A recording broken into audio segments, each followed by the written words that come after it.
Allah Subhanahu wa Ta'ala yang menciptakan 7 lapis langit, 7 lapis bumi, memasukkan siang ke dalam malam, malam ke dalam siang. Allah Subhanahu wa Ta'ala yang kalau nikmat karunia-Nya coba-coba kita hitung, walaupun seluruh lautan, danau, sungai kita jadikan tintanya, batang dan ranting kita jadikan penanya, daun-daun di muka bumi ini kita jadikan kertasnya. Kemudian kita tuliskan nikmat karunia Allah Subhanahu wa Ta'ala itu, maka wallahi, demi Allah hadirin sekalian, semuanya akan habis dan binasa. Tapi nikmat Allah, karunia Allah tidak akan pernah kunjung habis kita tuliskan. Salawat dan salam kita sampaikan kepada junjungan kita baginda Nabi Muhammad sallallahu alaihi wasallam beserta keluarga, para sahabat dan orang-orang istiqomah di jalannya, yang telah mengorbankan segalanya, hartanya, dirinya, waktunya, bukan untuk menjadi orang yang paling terkenal, paling kaya, paling berkuasa di muka bumi ini, tetapi seluruhnya hadirin untuk sampainya agama kepada kita, untuk wujudnya amal agama sempurna di tengah umat di seluruh alam. Bapak Ketua DKM beserta seluruh pengurus jajarannya, Imam, Khatib Bilal Garim, para alim ulama, para tokoh masyarakat, jamaah sholat subuh yang insya Allah dimuliakan Allah Subhanahu wa Ta'ala. Sungguh bahagia kita pagi hari ini karena Allah Subhanahu wa Ta'ala mencintai dan menyayangi kita. Seorang istri dicintai, disayang Allah, maka hatinya akan berbunga-bunga, wajahnya akan merona. Seorang anak yang dicintai, disayangi orang tuanya, maka hati anak tadi akan berbunga-bunga, bahagia. Begitupun seorang bawahan ketika dicintai, disayangi pimpinannya, maka bawahan tadi akan semangat bekerja, akan bahagia, tidak pernah menangis.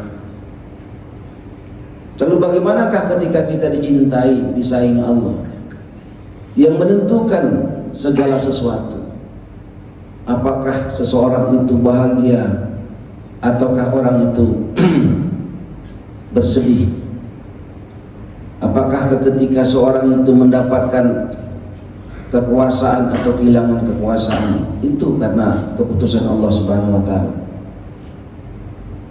Hadirin sekalian, seorang hamba dicintai, disayang Allah bukan ketika hamba tadi diberikan paras yang rupawan, bukan ketika hamba tadi diberikan kekayaan yang berlimpah, bukan ketika seorang hamba diberikan umur yang panjang, bukan ketika seorang hamba tadi tidak pernah diberikan sakit di dalam hidupnya, tetapi seorang hamba dicintai, disayang Allah ketika hamba tadi diberikan kemudahan untuk taat kepada Allah. Dan salah satu alat ukur ketaatan seorang hamba kepada Allah Subhanahu wa Ta'ala adalah sholat. Karena sholat ini perintah Allah dan berjamaah adalah sunnah baginda Nabi sallallahu alaihi wasallam. Dikatakan tidaklah diterima sholat seorang hamba kecuali mencontoh sebagaimana sholatnya baginda Nabi sallallahu alaihi wasallam. Hadirin sekalian, alhamdulillah Allah Subhanahu wa Ta'ala telah membangunkan kita, memudahkan kaki kita untuk melangkah ke tempat yang paling mulia, tempat yang paling dicinta Allah, yaitu masjid. Dan alhamdulillah kita juga sudah menunaikan perintah Allah, sunnah Rasulullah, sholat subuh secara berjamaah. Dikatakan dari 5 waktu sholat fardu, maka yang terberat, yang tertinggi nilainya adalah sholat subuh. Maka bersyukur kepada Allah Subhanahu wa Ta'ala karena subuh hari ini kita dicintai, disayangi Allah Subhanahu wa Ta'ala. Bapak, Ibu hadirin sekalian yang berbahagia, Allah Subhanahu wa Ta'ala mencintai, menyayangi manusia. Allah inginkan 100% manusia di dunia ini itu semuanya bahagia, semuanya selamat, semuanya masuk surga. Apa tandanya?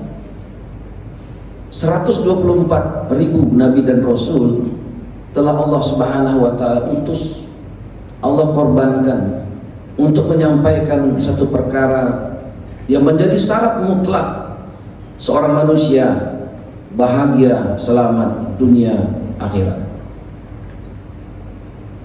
Banyak orang berpikir kebahagiaan itu Allah letakkan kepada kebendaan, sehingga tidak sedikit yang orang kemudian habis waktunya, tenaganya, pikirannya untuk apa? Untuk mendapatkan kebendaan. Ada yang yakin dengan kekayaan dia bahagia, dia akan mulia, dia selamat, maka hari-hari menghabiskan waktunya, tenaganya, pikirannya untuk apa? Untuk mendapatkan kekayaan.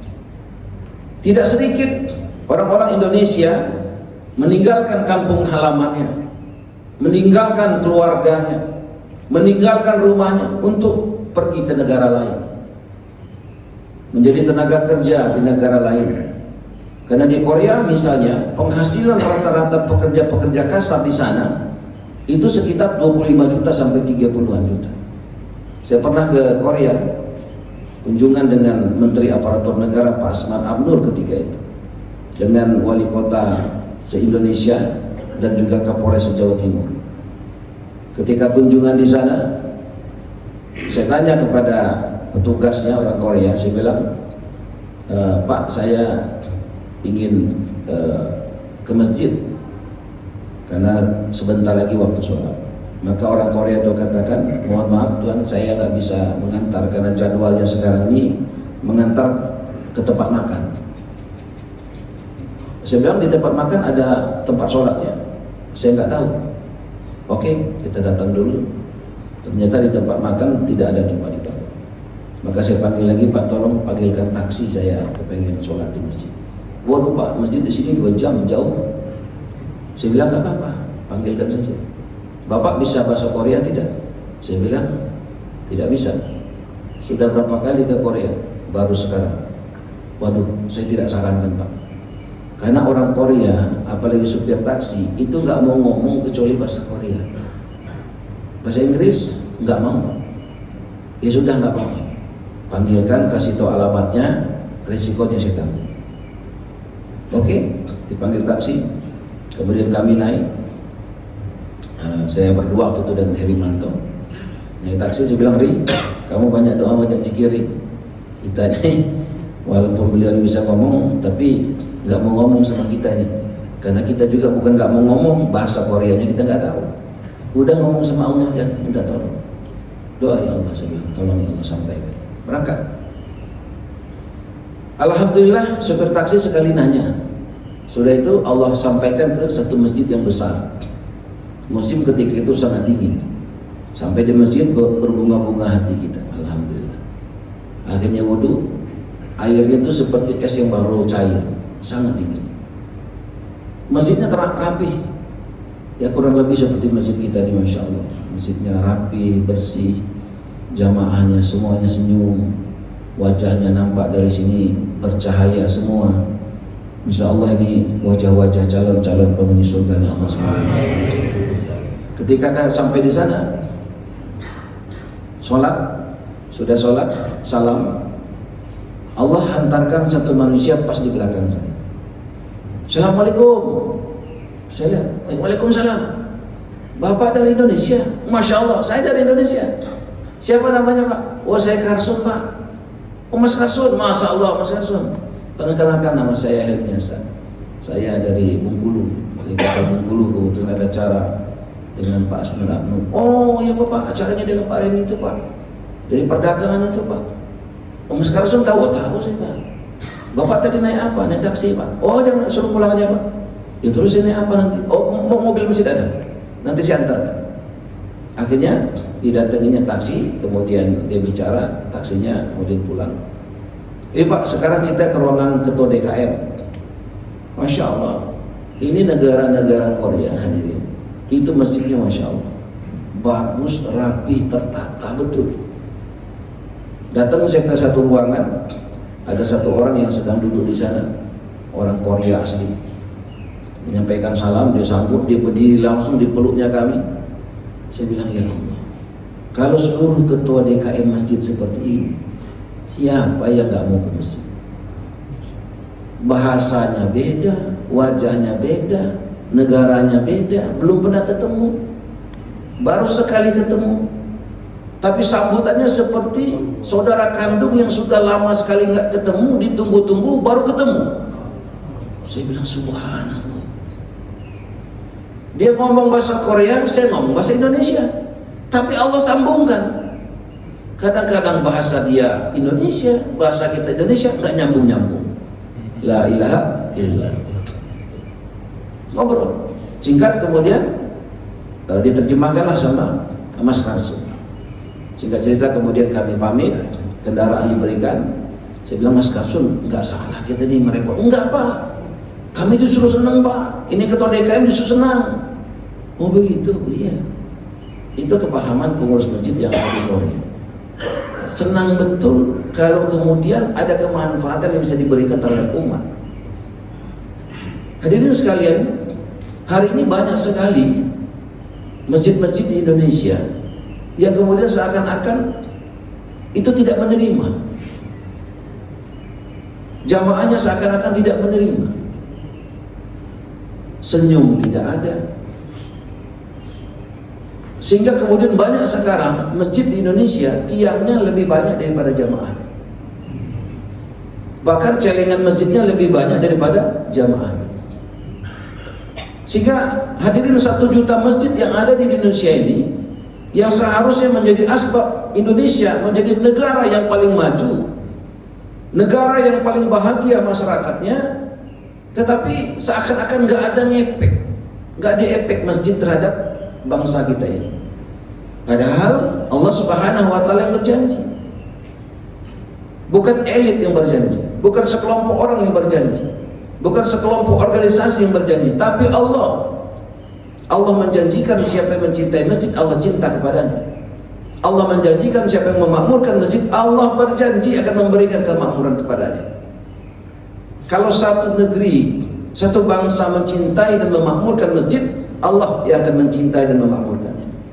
Hadirin, ketika Allah mencintai, maka Allah akan menyampaikan itu kepada penduduk langit, dan penduduk langit akan menghilangkan kepada penduduk bumi, dan seluruh ciptaan Allah akan juga mencintainya. Kalau Allah sudah mencintai negeri kita, tidak akan berubah laut menjadi tsunami, tidak akan bergoyang-goyang itu bumi dan menghancurkan dan menyusahkan penduduk di atasnya. Tidak akan ada gunung yang kemudian memuntahkan lava panasnya.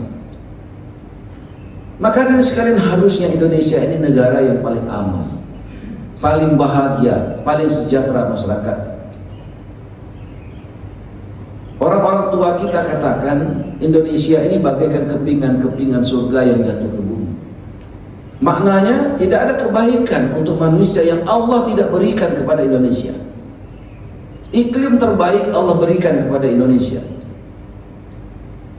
Kalau kita perhatikan negara-negara luar, kalau musim panas datang, itu susahnya minta ampun.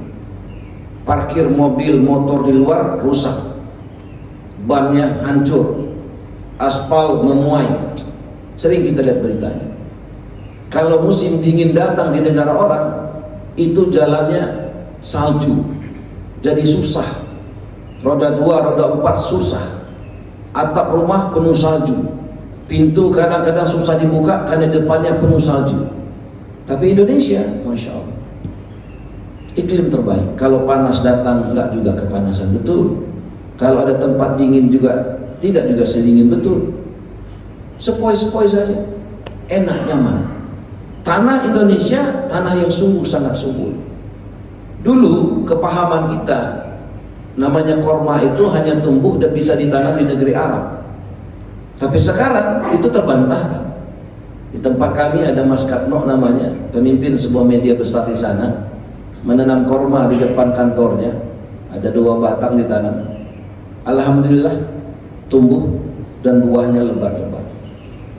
Di Sumsel kemarin beritanya viral, ada satu desa menanam korma, buahnya luar biasa lebat. Satu plastik kecil isinya 5 dijual 50.000. Hadirin sekalian, ternyata korma pun bisa tumbuh dan berbuah di Indonesia.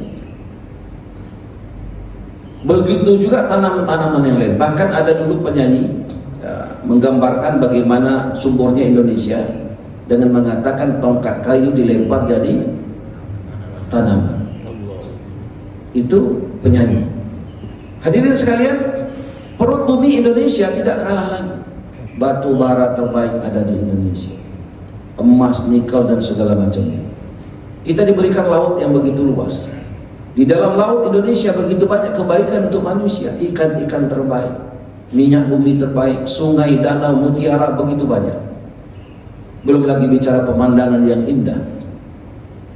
Hadirin sekalian, harusnya Indonesia ini adalah negara yang paling maju di dunia. Tetapi kenapa sebaliknya? Negeri yang hijau royo-royo harus berhutang kepada negeri yang kering kerontang. Negeri kita ini berhutang kepada negeri Arab. Padahal kalau kita melihat ketika haji dan umroh, di mana mata memandang batu dan pasir. Sulit kita temukan ada rumah-rumah di negeri Arab yang kemudian di depannya ada pohonnya, di belakang ada juga, kiri kanan ada. Sulit. Tapi kalau di Indonesia kita berjalan, hampir setiap rumah depannya ada pohon mangga atau pohon rambutan, ada alpukat, ada pisang dan segala macamnya. Tapi perbedaannya adalah ketika kita berkunjung ke Mekah dan Madinah, kita lihat tidak ada pohon di depan belakang rumah kiri kanan. Tapi kalau kita masuk ke rumahnya, buah-buahan segar ada di sana. Pohon pisangnya nggak ada, tapi buah pisangnya ada di dalam rumah. Pohon apelnya nggak ada, tapi di dalamnya ada buah apel. Berbeda dengan kita. Pohonnya banyak kiri kanan dan depan belakang. Kalau kita main ke rumahnya, buahnya nggak ada.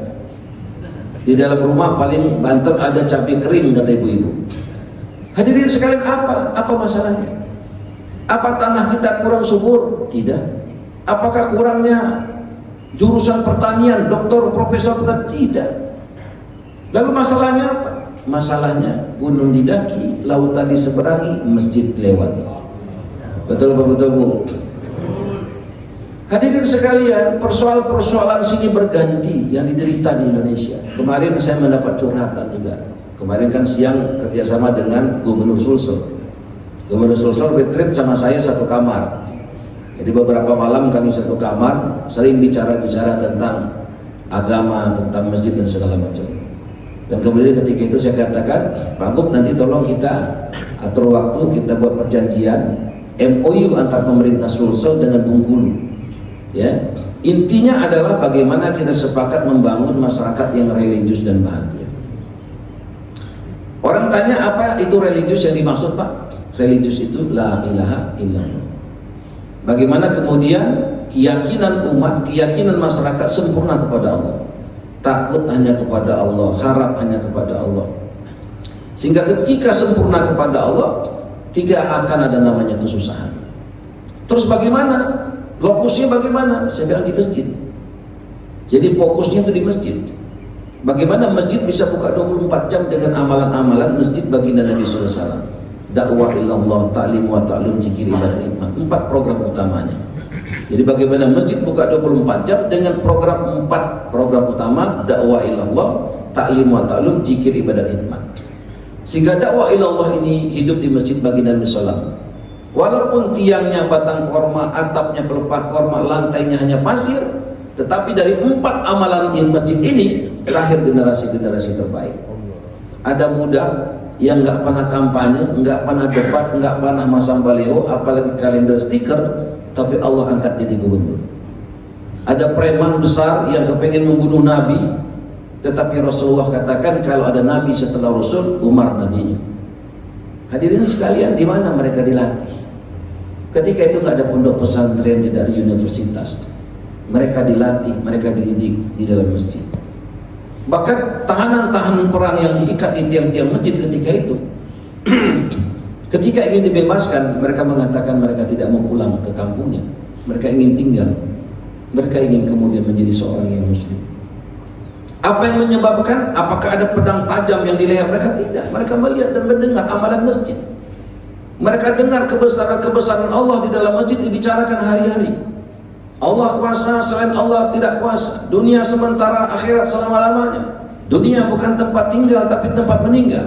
tempat tinggal kita adalah di surga, kaya selama-lamanya, jadi raja selama-lamanya, tampan muda selama-lamanya, bahagia selama. Dibicarakan terus kebesaran Allah. Dan setiap hari dia melihat bagaimana kemuliaan ta'lim wa ta'alum.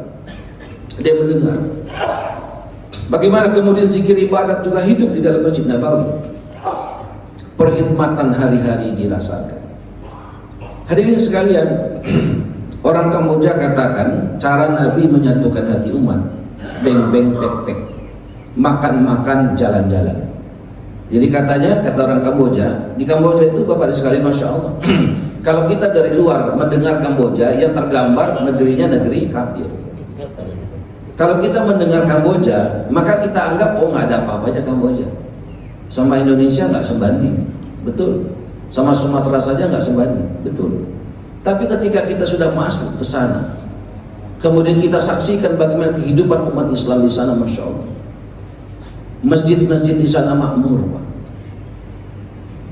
Kami beberapa kunjungan ke sana, Masya Allah. Subuh mereka itu hampir sama dengan Jumat kita. Orang-orang Kamboja itu terbagi dari dua suku, Khmer sama Champa. Orang katanya suku Champa inilah yang kemudian salah satu sunan kita itu berasal dari sana, yang membawa Islam salah satunya dari Champa.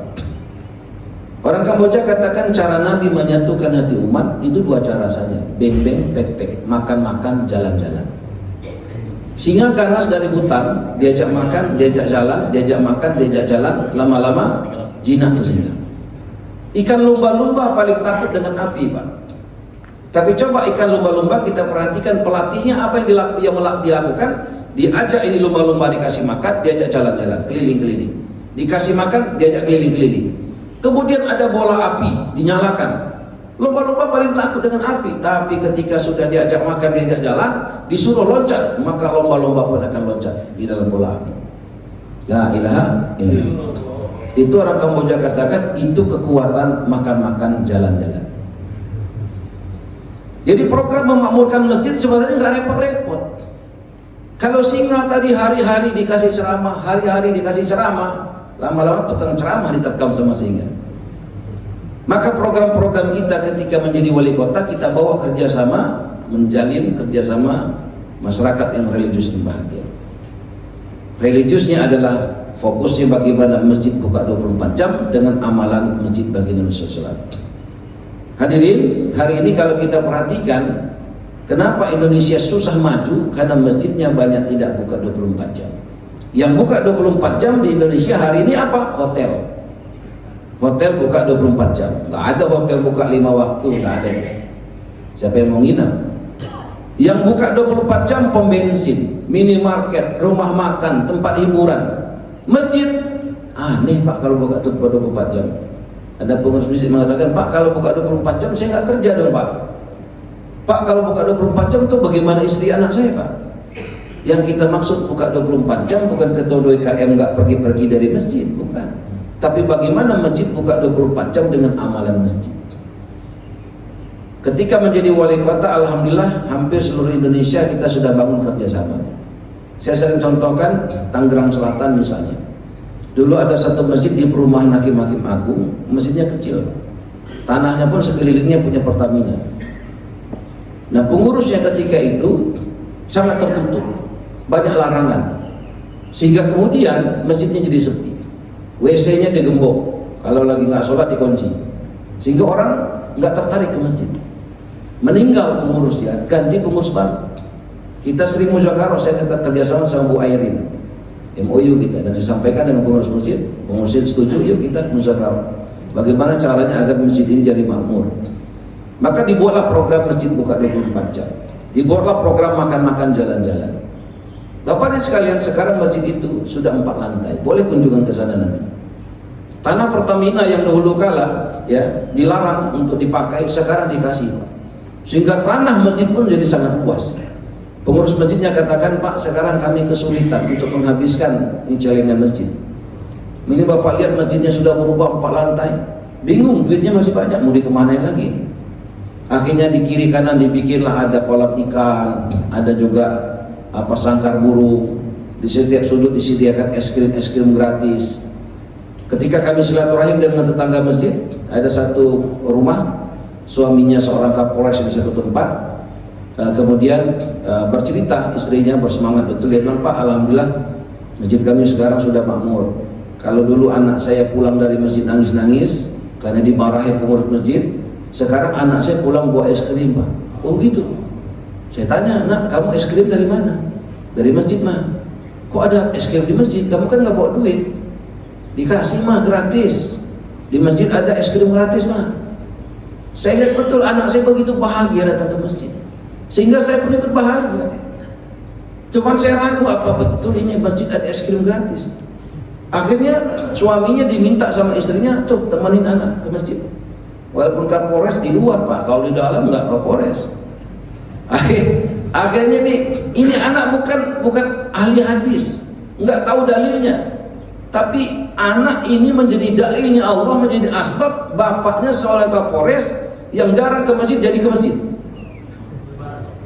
Datang tuh nemenin anak ke masjid. Sudah sholat, mana nak es krim? Ini, Pak. Oh iya, boleh diambil? Boleh, Pak. Gratis tuh, ada tulisnya gratis. Karena saking senangnya ini bapak dan ibunya, akhirnya dia berkhidmat kepada masjid. Apa yang bisa dibantu kepada masjid?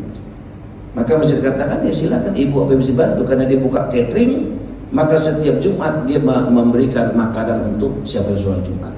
Kalau kita pergi ke sana, Pak, tiap Jumat, Masya Allah, mobil-mobil box yang mengisi nasi-nasi kotak itu berdatangan. Pernah kami subuh di sana, sudah selesai acara, dikasih supra panjang, ya, kemudian dikasih makanan-makanan, ada dikasih juga kepala kambing di sana. Saya bilang, kalau pagi kepala kambing, siang bisa kepala sapi ini, bisa naik berat badan kita nih. Rencana naik iman, berat badan naik kalau begini. Sudah. Dan subhanallah Bapak sekalian, suasana tetangga-tetangga masjid penuh mahabbah, penuh cinta, penuh kasih, penuh sayang. Boleh ke sana, saya rekomendasi. Selain Masjid Jogor Karyan dan beberapa masjid-masjid yang lain. Intinya adalah ketika masjid itu ada program jalan-jalan, ada program makan-makan, maka biasanya masjid itu akan betul-betul menjadi pemersatu dari seluruh jamaah. Hadirin sekalian yang kami hormati, insya Allah pada tanggal 28, 29, 30 akan ada acara besar di Bandar Lampung. Bandar Lampung ini di Kota Baru, Bandar Lampung. Lahan yang disediakan kurang lebih 1.500 hektar. Ini lokasi untuk kantor pemerintah provinsi yang baru. Jadi beberapa gedung sudah ada tapi belum dipakai. Tadinya mau diadakan di Bengkulu, cuman Bengkulu hanya mampu menyediakan pantai panjang dengan luas 300 hektar. Karena target yang datang nanti kurang lebih 1,5 juta sampai 5 juta orang. Targetnya seluruh Indonesia, laki-laki Bali, ya, itu akan datang ke sana. Maka kita bergerak untuk mengundang. Dan kemudian insya Allah Presiden Republik Indonesia pun kita akan undang. Dan 1.000 kurang lebih ulama dunia juga akan datang. Maka target kita 1,5 juta sampai 5 juta. Dan kita tidak menggunakan dana APBD, APBN sedikit pun. Kita menggalang dari kita untuk kita, sehingga yang masak-masak juga adalah jamaah. Dan insya Allah Bapak sekalian, acaranya apa? Acaranya adalah tablik akbar, doa akbar, makan akbar di sana. Apa yang akan disampaikan? Bagaimana kemudian iman kita bisa meningkat, amal kita bisa sempurna. Bagaimana juga pengurus-pengurus masjid yang diundang nanti dari seluruh Indonesia itu ketika pulang punya konsep gambaran bagaimana kira-kira mengelola masjid yang benar. Bagaimana mengelola masjid sebagaimana Rasulullah mengelola masjid. Hadirin sekalian, kalau pengelolaan masjid kita sama dengan caranya Rasulullah mengelola masjid, maka insya Allah Indonesia ini akan betul-betul menjadi negeri yang diberkahi Allah Subhanahu wa Ta'ala. Keberkahan yang kita inginkan bukan batu berubah menjadi emas. Keberkahan yang kita inginkan bagaimana rumah tangga kita menjadi rumah tangga yang sakinah mawaddah warahmah. Lahir generasi-generasi terbaik, generasi yang soleh-solehah, hafiz-hafizah, alim-alimah, da'i-da'iyah, abid-abidah. Hadirin sekalian, yang kita inginkan dengan keberkahan itu, ketika kita harus meninggalkan dunia yang fana ini, Allah berikan hidayah mengucap la ilaha illallah. Rasulullah katakan, siapa yang di akhir hidupnya mengucap la ilallah, dia jamin surga. Bapak hadirin sekalian, dan juga kami hadir ke sini menyampaikan salam sunnah hukumnya. Bapak Ibu wajib menjawab salam kami, jangan sekarang. Datang ke Provinsi Bengkulu, kami sedang belajar untuk mengamalkan sunnah Nabi, tamu wajib dilayani minimal 3 hari. Makannya, minumnya, tempat tinggalnya. Tempat tinggal kami sediakan yang terbaik di muka bumi, yang paling dicintai Allah. Di mana? Di masjid. Masjid-masjid kami sedang ditata sekarang. Bagaimana masjid itu bisa memberikan penerimaan terhadap orang-orang yang datang ke masjid. Orang tanya, Pak, kenapa nggak disiapkan di hotel? Bapak ibu sekalian, kalau di masjid insya Allah aman. Kenapa aman? Tempatnya insya Allah berkah. Orang kalau tinggal di masjid, itikaf di masjid, insya Allah 5 waktunya nggak akan ketinggalan. Orang kalau itikaf di masjid, insya Allah itikafnya pakai wudhu. Kalau di hotel ada yang pakai wudhu, banyak yang tidak. Dan kemudian hadirin sekalian, kalau di masjid imamnya insya Allah laki-laki semua, jadi ibu-ibu aman kalau suaminya pergi ke Bengkulu. Hadirin sekalian, dan di masjid ini masya Allah banyak sekali kemanfaatannya. Maka kami mengundang bapak ibu sekalian untuk datang nanti. Terus kalau ibu-ibunya ikut, ibu-ibunya tidak di masjid tapi disediakan nanti di rumah sekitar masjid. Sehingga kemudian harapan kita ketika kita kembali, kita membawa suasana masjid di rumah-rumah kita. Kalau rumah-rumah kita suasananya suasana masjid, hidup amalan agama sebagaimana amal agama di masjid, dakwah ilallah, talim wa ta'lum, zikir, ibadah, hikmah, maka rumah kita akan sebagaimana rumah Rasulullah, baiti jannati. Hari ini rumah kita lebih besar daripada rumah Rasul. Rumah Rasul hanya cukup 4 jenazah saja, kecil. Tidak ada TV flat di sana, tidak ada spring bed di sana, tetapi seisi rumah menyatakan kebahagiaannya sampai-sampai dikatakan baiti jannati. Hari ini rumah kita masya Allah, WC rumah kita lebih besar daripada rumah Rasul, tapi sulit kita mengatakan baiti jannati. Kenapa? Jangan-jangan TV flat ada, spring bed ada, tapi amalan agamanya nggak ada. Yang hidup 24 jam bukan amalan agama, tapi TV dan media sosial yang hidup 24 jam.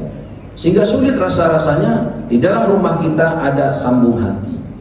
Maka insya Allah tanggal 28, 29, 30 itu selama 3 hari kurang lebih akan dibicarakan perkara bagaimana kita menyempurnakan agama kita, bagaimana kemudian menghidupkan masjid dan rumah-rumah kita sebagaimana masjid dan rumahnya baginda Nabi SAW. Hadirin sekalian yang kami hormati, ini mungkin yang perlu kami sampaikan karena ini jam kerja. Ya, insya Allah setelah ini juga sebagian kita akan bekerja. Terima kasih Pak Tua DKM, kami tunggu nanti. Kalau di Bengkulu ini insya Allah ya, kita lagi belajar bagaimana kemudian memuliakan tamu. Bahkan kalau ada yang belum ketemu jodoh di Makassar ini susah betul, jangan-jangan jodohnya dari Bengkulu. Kalau ketemu jodoh dari Bengkulu, bagaimana Pak lamarannya? Mobil dinas gubernur boleh dipakai untuk menjemput pengantin. Bulan madunya bagaimana Pak? Bulan madunya boleh di rumah dinas gubernur. Rumah-rumah dinas gubernur banyak Pak, dan itu boleh digunakan untuk bulan madu. CCTV-nya Pak dimatikan ketika itu, nggak ada masalah. Demikian bagi Bapak sekalian, terima kasih banyak, mohon maaf segala kekurangan, terima kasih untuk segala perhatian. Semoga Allah Subhanahu wa taala jumpakan kita bukan hanya di dunia ini tapi di surga bersama Rasulullah selama-lamanya. Subhanallahi wa bihamdihi, subhanakallahumma wa bihamdika, asyhadu an la ilaha illa anta astaghfiruka wa atubu ilaik. Billahi taufiq hidayah. Assalamualaikum warahmatullahi wabarakatuh.